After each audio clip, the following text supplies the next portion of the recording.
Welcome to our Eve experiment. We're super excited to be here today on the Taurus full moon on November, what is today? 16, 15?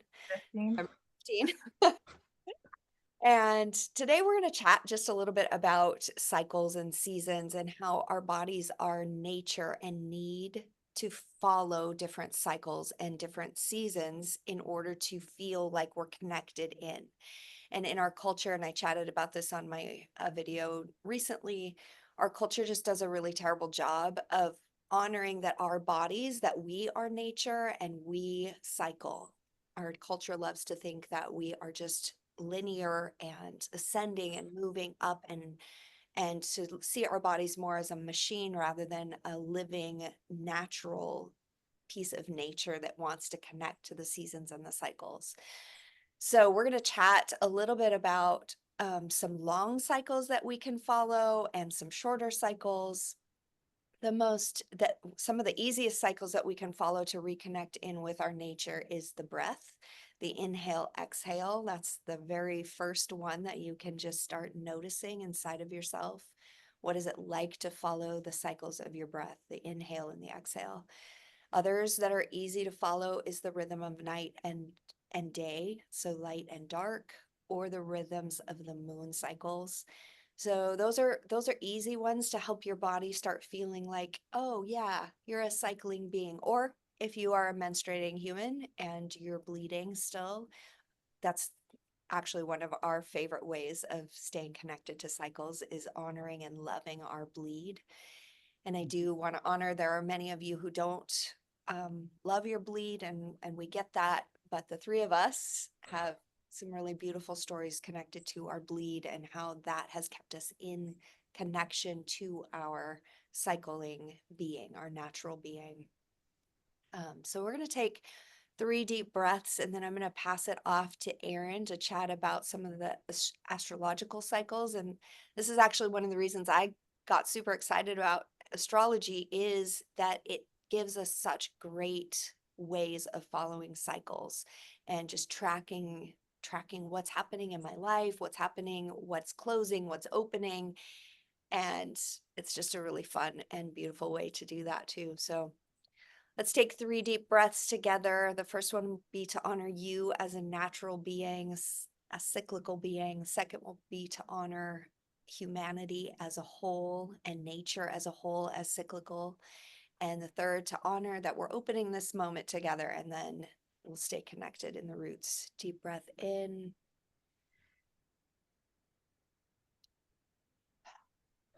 On the exhale, dropping down into your body.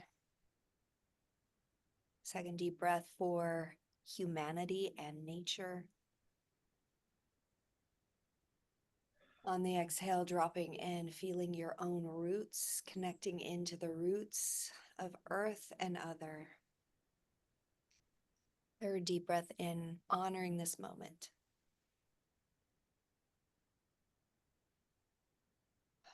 Sacred space we're creating together for this little conversation. Welcome, welcome, welcome. Erin, share about our cycles. I love it. Well, happy full moon, everybody tuning into this, even if you're watching it after. Woof, this is a potent one. Saturn is also going direct today, and Saturn is a planet that sets structures and foundations. And when she's in more retrograde phase, we're feeling like we're more internal and inside, and there's things like in our deep, deep internal spaces that are kind of undoing or repatterning. But when she goes direct, like she is today, especially like on a potent full moon like this, like there really is this available energy of like a forward motion or like a starting again that's happening. As you were talking, Emmy, and I was like feeling into the planets, it was feeling like just like there's so many of us on Earth living our own rhythms and cycles, like there's so many of them, planets, asteroids, stars, like sun and moon, that are constantly doing their personal dances, right?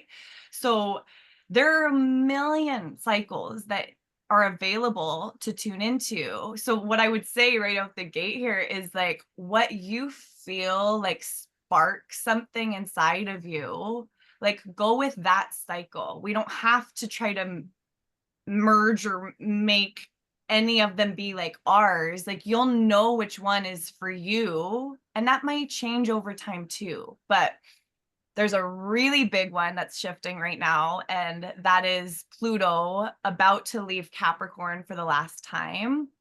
Pluto's been in Capricorn since 2008 and will be shifting into the sign of Aquarius on November 19th. So we're in like less than a week here until that shift. So in a few layers, just to presence like the magnitude of this, Pluto is this planet, lord of the underworld sort of energy. Underworld not being like hell, maybe like some of us have been taught to believe it to be, but really like the shadow spaces or the unconscious spaces inside of us that we just, not because we're doing anything wrong, it's just things that we don't see because they're more in the dark inside. So merge that sort of energy with the sign of Capricorn. And this is, to me, some of like even what we're seeing in the present moment in our collective on Earth. There's a lot of more of this wounded Capricorn energy that's here. That's kind of what we see first. So I'm going to presence that first, and then I'll bring us a little underneath it. Wounded Capricorn can be like a bit, for lack of better language right now, like a bit of this patriarchal, like I need to dominate you. There's authority that's kind of coming over and not in balance with nature or other, or even like feminine, masculine. I mean, you could play it in so many different ways with lots of different language. But Pluto's this planet that is, it presents as this life, death, rebirth cycle. So as Pluto changes signs, it's like there's a closure and almost like a death to this old way of each of us and how we have related with, let's say, Capricorn energy or leadership or authority or structure or foundation. Like something on that is really wrapping up and closing. And it's opening simultaneously into this Aquarian energy, which for me, Aquarius in its like essence is like where we're touching like our soul, like people, our soul tribe, our soul community, but also like things that aren't necessarily, where Capricorn's a little bit more like linear and logical, and that's part of its wisdom. So it's like no shame there, but bridging that with Aquarius, which is a little bit more like taboo and things that are a little more out there, not so linear and 3D, but it's kind of multifaceted. There's lots of different things that are acceptable or like okay to play with when we're in Aquarius energy. So I you could filter this through so many ways. I would encourage you to filter it first through your own, like, what's your day-to-day story with some of this? I'll say for me, again, to touch into some of this wisdom of Capricorn that's wrapping, I love to play with this like energy of this like crone woman or this like indigenous, she feels to me, grandmother spider who's just so wise. And underneath all of our chaos and all of our panic, she's weaving this web that she's been weaving for, I like to play with, since the dawn of this entire planet. But if we want to just play with this specific Pluto cycle, like what has she been weaving in your web of your story, of your cycle since 2008? What are you gleaning as there's closure and something's completing? And then what is this rebirth feeling like for you? And what are you stepping into with this Aquarius energy? So the last little thing I'll say is like, just to really acknowledge and presence, like I've had a super shitty week and so emotional because there's been a lot that's just come up as there's closure happening.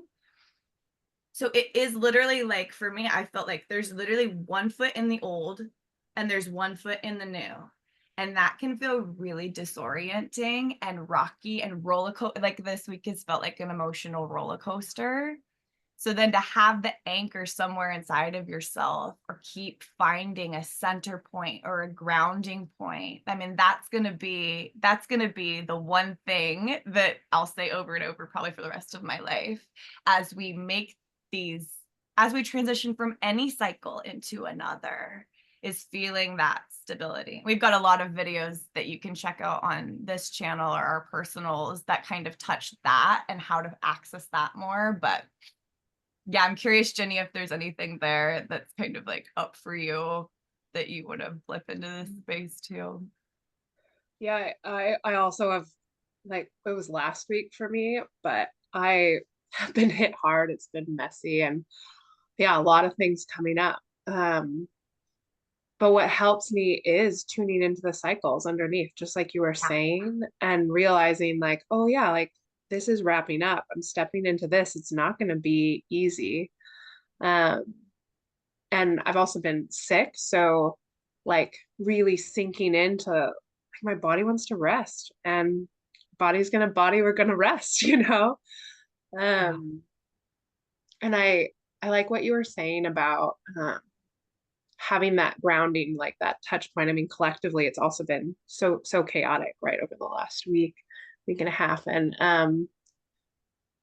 always is. But for me, it's going outside and like being, I mean, we can touch earth here inside too, but it's a little bit more easy for me and more potent when I'm just outside. And I can feel my whole nervous system like relax. And I can regulate with the earth. And, there's a lot of fear and anxiety out there right now, but I can just like tune in, like Earth is gonna keep earthing. Like, the sun's gonna keep sunning. And the other thing I was thinking about too that might be helpful for folks is that sometimes the cycles are really long. And like I think you both were saying, there's so many. We can't maybe don't always know what, always can connect it into astrology or something else. But I have this quick story where um, many years ago, I guess it was probably like 2015 or 2016, I started practicing yoga pretty seriously and, really devoted myself to that practice and found a couple of teachers and really consistently practiced for, well, what I realized was it was exactly 7 years to the month, which was really interesting because you don't plan something like that, right? Like, and in particular, I mean yoga, asana, but I had done the other elements too. And I remember I was like doing some meditation outside and was kind of thinking through like, oh, I miss doing some yoga, but I hadn't done it in months. And it like dropped in, I don't know quite from where, whether it was like the sun, but I don't think it was me because it was not like my normal headspace, or maybe it was the earth, I don't know. But I had realized like, wow, I practiced this thing for 7 years and I dropped it without consciously knowing. It's just how my life moved. I kind of went to a different teacher, I was doing some different practices. And that really kind of helped me because there's this other like cultural piece of me that says, oh, you started doing this, now you have to do it forever kind of thing. And Yeah. that's just not true, right? Like sometimes we take things and then we let them go. And I don't know, maybe it'll come back, but it helped me kind of like frame some of the things in my life in a different way, in a really like helpful way. And what's beautiful about that too is the idea of cycles and letting things come and letting things go. Maybe it'll come back, you said, but think about what it embedded in your system in terms of opening different pathways inside of you. Those things are, you're never going to lose that. Even if you don't go back to yoga asana, right? It's like you established pathways inside of yourself because of the practice. And our brain wants to think, oh, I've got to keep doing that thing in order to keep those benefits. No, actually, we gain patterns and now they're yours and they show up subtly in different ways. And that's what I love about following cycles and seasons and spirals and patterns is if I believe I'm taking something in and I'm walking a spiral with it, maybe it's 6 months, or maybe it's 7 years, I'm gaining new wisdom, new pattern, new neural networks are forming, new patterns inside my body, new energy pathways are opening. So trust that, right? And you just outlined that gorgeously. Yeah. Another thing that's coming in that we've three of us have chatted on this week a little bit too, but as something a lot of times before a really big shift, which this has held me so much in this week that's been so messy and chaotic, is, and I've heard many teachers say it, but I've lived it enough that I'm like, this is real, is that it feels really terrible right before there's a breakthrough, right before there's a rebirth. And so if you're finding yourself in the middle of a week that's super messy and chaotic, like knowing that like everything is that's gonna change too. That's gonna die and rebirth, and there will be a corner that turns. And I think that's part of why the cycles are such a gift for me personally, is I don't freak out the same way I used to when I have a week like this that's just like a total mess. So it's beautiful. I'm going to presence a tiny bit of my personal journey on a cycle, just to give an example. So you were talking about the 19-year cycle, and back to 2008, I was still in Christianity. I was in ministry. I had just had my fourth baby. I was under authority in a really big way. And this whole 19 years for me has been figuring out my sovereignty and my voice coming through my body without feeling like I needed to get permission from that, specifically in my case, masculine authority or masculine teacher, or um and so as I've been tracking the cycle, and specifically the last 6 months for me have been a shit show.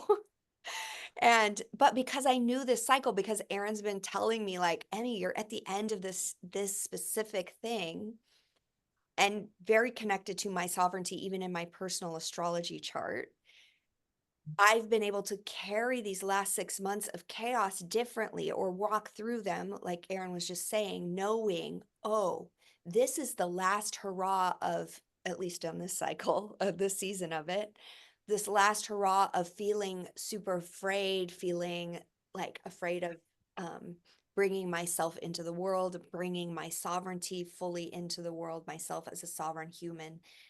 And meeting those fears, meeting that struggle, and now knowing and I'm opposite of Ginny and Aaron in that this week for me has been like the biggest relief. I felt this opening and this relief, like I can take a deep breath, and it's beautiful, and I am ready to keep moving into who I am in the world.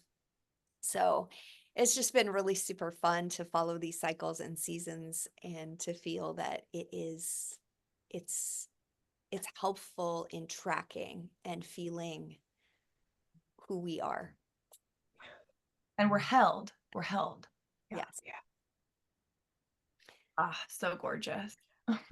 Oh, so we're going to close this today with just some moments to breathe deep, feel into what cycle do you feel like is maybe highlighted in your life, or you could just go into your cycle of breath for a couple of minutes and just feel that expansion, contraction. All of life is expanding and contracting.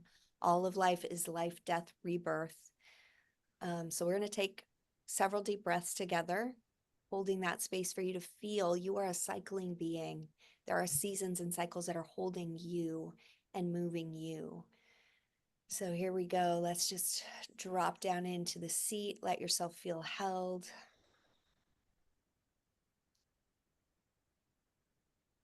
Notice your in breath and out breath, the expansion and contraction of your body.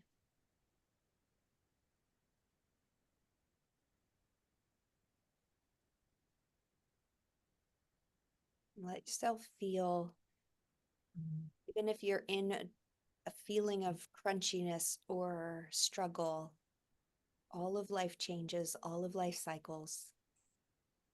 Can you trust the season, the cycle that you're in?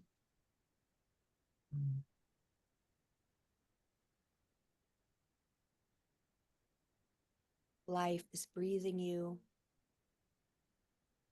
Nature is cycling with you and cycling you, sometimes without your knowing. Surrender into the breath, surrender into the cycles, and find your flow.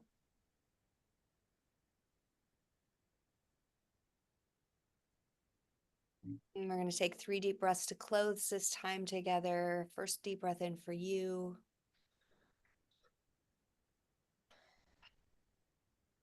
Second deep breath in for nature and your cycling being. And third deep breath in to honor the closing of this cycle, this moment, staying connected in root and womb and heart.